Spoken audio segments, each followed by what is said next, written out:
Welcome, everyone. My guest today is Lead Analyst Logan Mohtashami to talk about inventory, mortgage spreads, a possible cut of the capital gains tax, and Jerome Powell. Logan, welcome back to the podcast, or maybe you should say welcome back to me since I was the one who was on. Welcome back to you. How is the UK? It is amazing. It's very hot right now, but I like hot, and also it doesn't seem that hot to me. So it's good. It's great. By the way, whenever I say, we have such a unique and lovely housing ecosystem here, the UK doesn't really have like a 30-year fixed product either in scale like we do. So the UK, Canada, and a bunch of other countries, another reason they hate us so much is because we have fixed long-term debt costs and wages rise, and that's one of the reasons why the insulation of the housing market is unique here.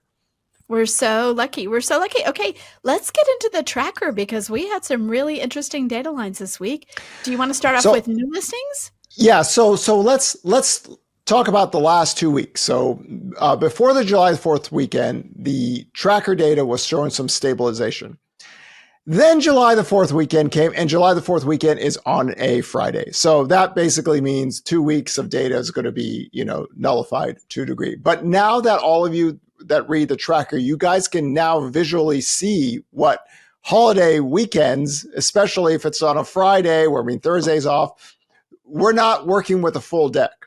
So what occurred, so a good example is 2 weeks ago, active inventory grew higher than what we were normally seeing the few weeks before that. What does that mean?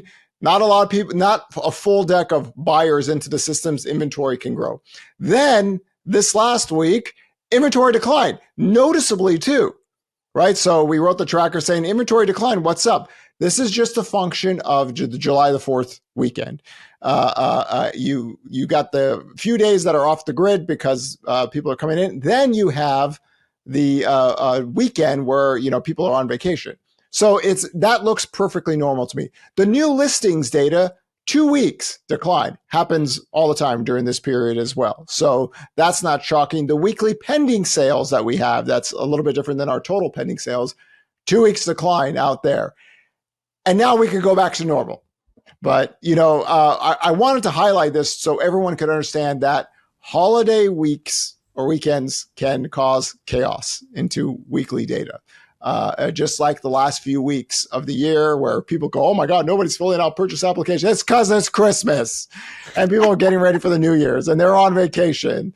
So it's going to happen again this year. That happens every year where people just go, oh my God, housing's collapsing. It's like, really? So late. Sometimes you can tell that people are just reading the headlines. So when they saw that you're thinking listings are already falling or whatever, what's going on in the housing market, what you say is exactly what you just said. You give the reasonable explanation for what's going on, what they should expect next. And then you had people take that headline and be like, oh, the sky's falling. It's like literally if you read even 2 paragraphs, you know that that's not true. Yeah. And one of the things this year is prepping everyone up for this week, for the holiday weekend, because the 2 weeks before July the 4th were stabilizing. So it was one of those unique backdrops where it could really taint the data. But we're going to be back to normal going out here. So we'll see if we keep back to the stabilization in the data. Mortgage rates are up a little bit from the side, but another wonderful thing that we highlight in the tracker, mortgage spreads are 54 basis points away from normal. So is that good or bad?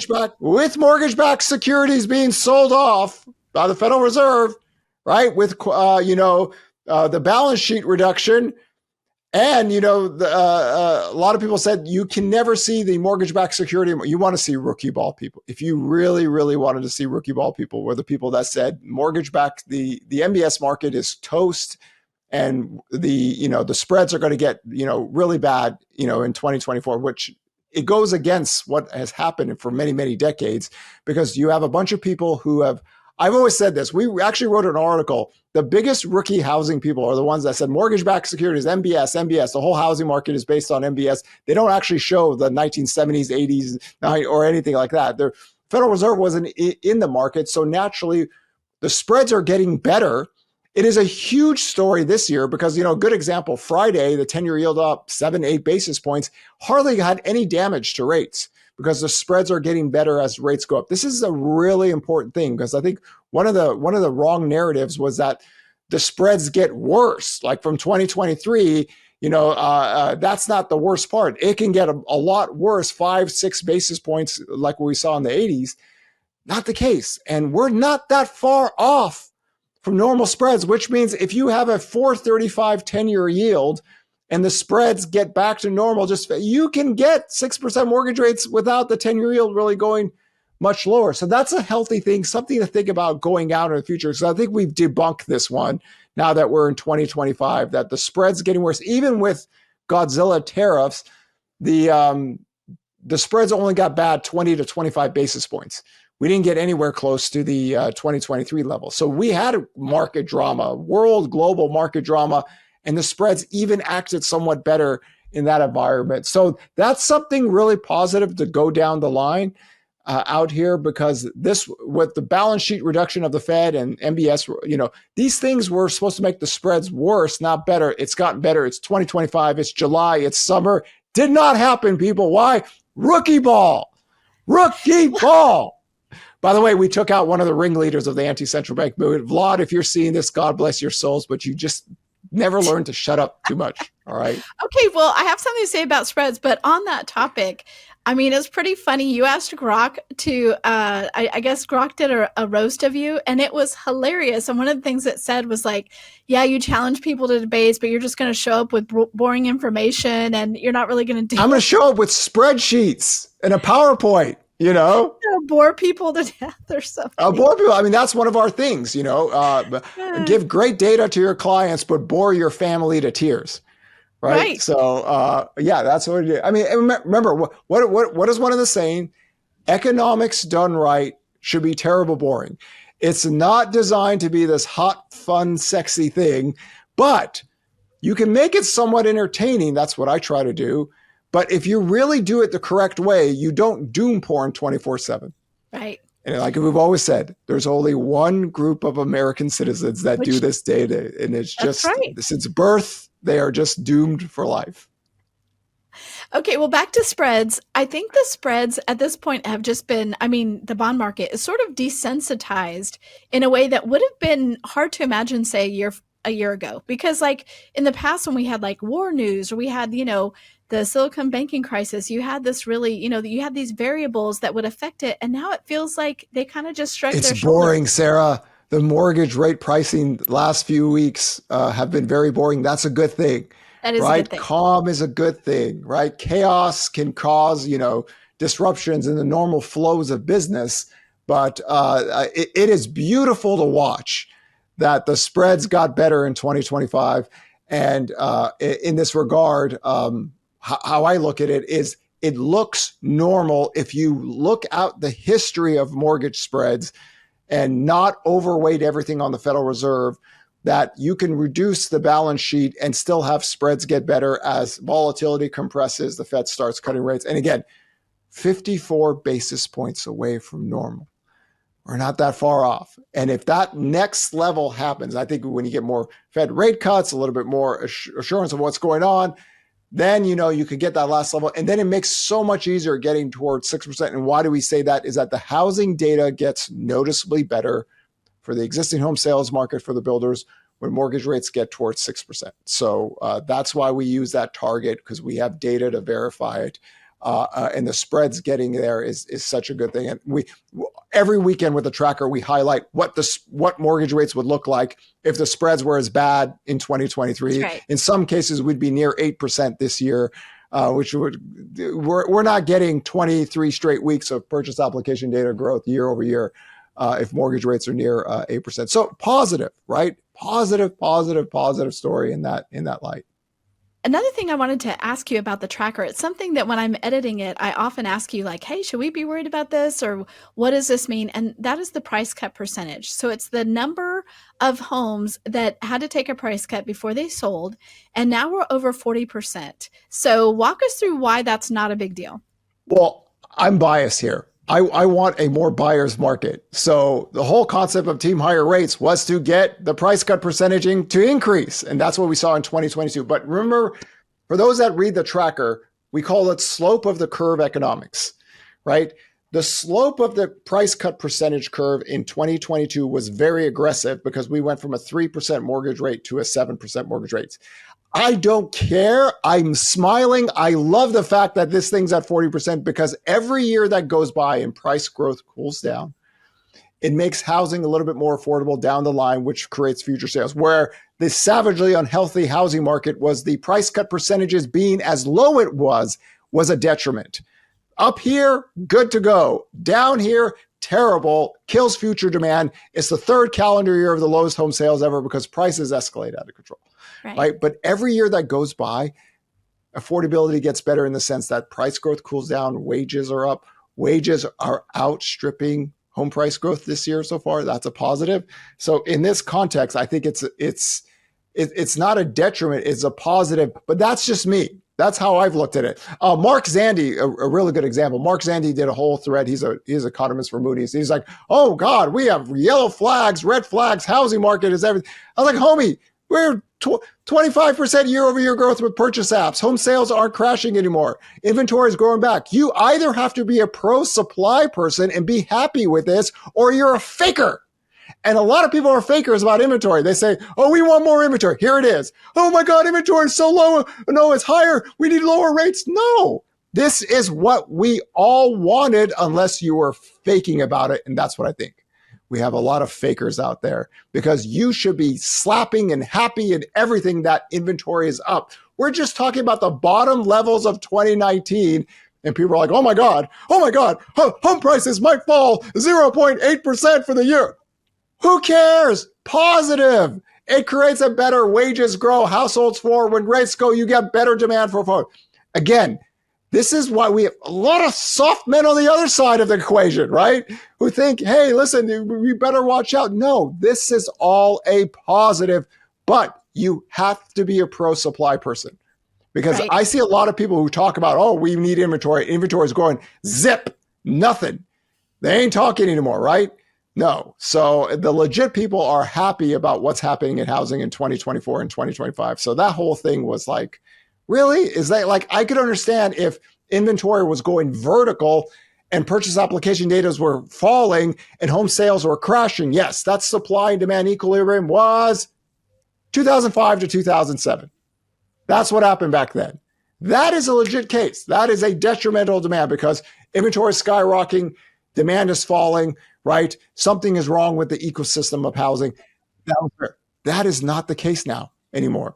So I think in my context, it's a positive that we saw the whole thing that happened in 2024 and 2025, and the price cut percentage are positive. Pound the fist, because when mortgage rates go lower, the price cooling makes demand get better. But you have to pick a side. You can't say you're pro supply and then look at the housing market in 2025 and go, oh no.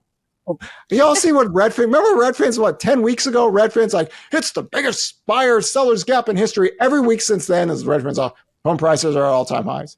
Home prices are, by the way, since the point of Redfin's article, purchase application data has been up every single week, double digits year over year. Come on now. What is wrong with you people? See, I just need to debate everyone. I need to get every single person in front of every TV camera out here and let's go to work. Because that's what we did for CBS News. We were on CBS Weekly News over the weekend. And I was all, this is a positive because we did not like the seller market that strong. We needed to make a buyer's market and team higher rates go up. And this is what happens, right? So it is beautiful. It is a Van Gogh. It is a Hopper. It's a Monet. It's a Manet. It's everything beautiful for economics. And I love it. Okay, hopefully that answers your question, Sarah. It does. It really does. So we have a couple more things to get through. Don't have a ton of time. I wanted to ask you about something that I saw come through was that I think Trump said that, or someone said in the Trump administration that they're going to get rid of capital gains, that you owe capital gains if you sell a piece of property. This would be huge news for our realtors, for people in this audience. So tell me what you think here. You know, it's funny. I did a joke that nobody got on Twitter last night. I said, By the way, we're going to have to raise property taxes to offset the revenue. Of course, property taxes are a state thing, how states and cities fund themselves. This would be a federal idea. So nobody got the joke. I was like, guys, you don't remember? We were supposed to get $5,000 dividend checks, like freedom dividend checks, because of the $2 trillion that Musk was going to cut. That didn't happen. Then it was the $120,000 of income tax going away because you don't have to. The president says things to make people happy. Now, there is a bill out there. I think Margie, one of the Republican congressmen, has something in there for this, but you have to get it into the system, and then you have to offset the revenue losses. So take things somewhat with a grain of salt what the president says. Okay, but that would be one of the biggest favors done to baby boomers in the history. And why? Baby boomers are homeowners and they're voters. And Trump wants to make them happy. So just kind of let's wait it progress out into Congress and then see what happens. But a lot of people jumped on that, and I was just like, really? Are we buying this? Okay, Okay, but wait. if that did come to pass, and I share your skepticism that this is something that could actually happen, but if it did, I feel like that would unlock some things where people who are just sitting on their homes, they don't need all that space, but they're like, but if I sell, I have to, pay this much money. It's appreciated so much. I think it's one of the greatest paid off gifts I've ever seen in my lifetime, and it's for baby boomers. Like people can sell and downsize anytime they want. The baby boomers, when rates are higher, are the biggest percentage home buyers in America, right? And it's not like they pay cash and everything. They're still financing.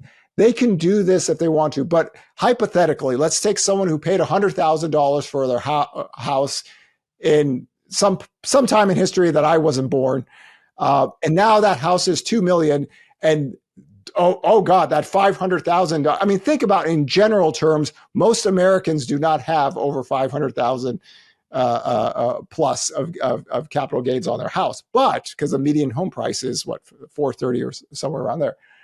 But for those wealthy baby boomers that are sitting there, oh my God, I get to keep this 1.7 million of it. Oh yes, so it just looks like a payoff to me for voters, right? Because you could index it to inflation, that's fine, or something like that. But we're talking about like California and New York, right? These are two blue states, that would benefit from something like that in a very big fashion. So just be a little bit mindful. I mean, look what happened with SALT.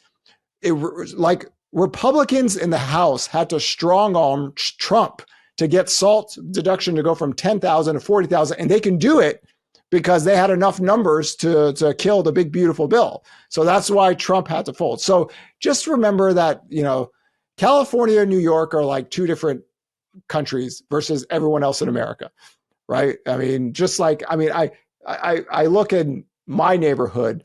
Like a 1-bedroom condo is $1 million here. Okay, if somebody bought that condo when it came out in 2000, it's sitting on over $600,000 of gains. So that person gets to keep a little bit more from the deductions. But in general terms, that's almost like a wealth transfer to voters rather than because so much of the country doesn't have that kind of capital gains. But California and New York disproportionately, parts of Miami, parts of Connecticut, these kind of places, you're talking about millions and millions and millions of dollars being saved for a kind of a small amount of homeowners in there. Okay, so I did want to let our audience know we just compiled something where we put all of your or most of your most compelling articles that you've written about Trump and Powell, or Trump versus Powell, this battle between them for mortgage rates or interest rates, and even all the podcasts. We put that together in an article on HousingWire. You can find it, Trump versus Powell, the battle rages on, whatever it was. And so I wanted to, we're going to update that. And that's a great resource because you write about this now. You write about this like twice a week because stuff is happening all the time. So I wanted to ask you, what's the latest on Trump versus Powell? Because we had some things happen over the weekend. I mean, they're trying to really push this investigation. I mean, you know what? It's one of these things that, what's that old saying? if a dog catches an ambulance, it doesn't know Oh, what to do with it, right. you know? So if Powell does live, what's gonna happen? They're not gonna cut the Fed funds rate down to 1%. I mean, no market person takes that seriously. So what's going to happen then to whoever takes now? Kevin Hassett is rising up in the talks about him being the next Fed chairman, but this is going on for some time. So Yep. you guys have to pick someone if you're going to do this, because every month that goes, we're getting closer and closer to Powell leaving. So I always tell people, think of October. October, if they're going to do a shadow Fed, October would kind of be the time frame where they start to get serious. But every month that goes by, he's almost at the gun. So if this shadow Fed is just to kind of, as we talk about, play the refs, try to talk them down. Hammock, Cleveland Fed president, came today, said, I don't think we should cut rates. We're almost to neutral. Remember, she's the Fed Woo. president that said, oh, wait, we're just going to wait and play catch up. So again, I stress this. Without tariffs, they would have done 2 rate cuts. With tariffs, they look like they're going to do 2 rate cuts, possibly 1 now, maybe. It depends on the inflation data. CPI reports coming out today. And the Fed says the next 6 months is what matters. So we'll take it one day at a time, but clearly they're trying to ruffle Powell up to resign. But again, are they really going to cut the Fed funds rate? The dollar would absolutely get torched, which I think they want. Okay, that's my view. That's my view since November 7th, 2024. But let's put a little bit perspective on what can possibly happen, because all I see is these rumors. Powell's leaving. People take these headlines, they share them out. He's going to resign. Powell is not going to resign. He is going to sit there until the very last day. It would kill him to resign. Right. He's just going to go for it all the way to the end. The integrity of the Federal Reserve means that much to him that he'll take it.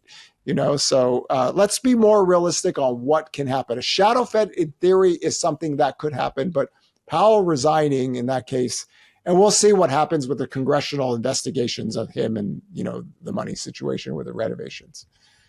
Okay, well, you guys keep up with it. The actual name of that article, the updated list, is The Battle Over Rates, Trump versus Fed Chair Jerome Powell. And that puts everything that Logan's writing and our podcast on the topic there. One is the main topic. Like we talk about it all the time, but we're not going to put every single one on there. But when it's like really, really pointed about it. So it's a great resource. Logan, thank you as always for joining us and giving us the scoop. And always remember, the best way to deal with inflation is supply, right? So supply is a positive, good thing. 2025 is a good story, and 2024 is a good story. Love it. Let's end on a positive note. All right, Logan, thanks.